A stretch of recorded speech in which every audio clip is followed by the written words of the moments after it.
की हो गया की हो गया? शर्त लग रही है जी। कहते जी इतों गड्डी लैके जा तो लैके वापस आ। तू खाली करा ला।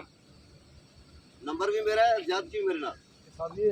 दुआ कर दे कोई पता तू झटके दे तो पता नहीं इतना वाला रोड़ा दिहाड़ी ले के सटाओ दोनों खाली मेहरबानी जगह थोड़ी जी सुक जावे सुकन है ना अब सोलंग नहीं पटांगे ਇਹਦੇ ਉੱਤੋਂ ਸਿੱਟਾਂਗੇ ਟਰੈਕਟਰ ਗੱਡੀਆਂ ਲੰਘ ਕੇ ਫਿਰ ਇਹਨੂੰ ਬਰਾਬਰ ਕਰ ਦੇਣੀਆਂ ਬਾਅਦ ਫਿਰ ਤੋਂ ਸੋਲੰਗ ਲਾ ਦੇਣਾ नहीं ओह फिर टायरां दा नुकसान हुंदा ना उत्ते लगदियां ਜਿਹੜੀਆਂ ਕੋਈ ਨਹੀਂ ਹੋਣਾ ਉਦਾਂ ਹੀ ਆਰਡਰ ਬਰੀਕ ਰੋੜੀ ਸੱਟ ਵੀ ਦਈਏ ਤਾਂ ਫਿਰ ਵੀ ਇਹ ਇੱਥੇ ਜਦੋਂ ਸੱਟਦੇ ਨਾ ਉਹ ਫਿਰ ਬਣ ਜਾਂਦੀ ਹੈ ਦੂਸਰੀ ਸਾਰਾ ਹਾਂ पानी के ना करते हैं बंद। ਨਾਲੇ ਮਿੱਟੀ ਬਣ ਜਾਣੀ ਹੈ ਫਿਰ ਉਹ ਟੁੱਟ ਕੇ ਤਾਂ ਫਿਰ ਉੜਦੀ ਰਹਿਣੀ ਫਾਇਦਾ ही कोई नहीं उठ के थोड़ी केरी पाक उते फिर चला दे।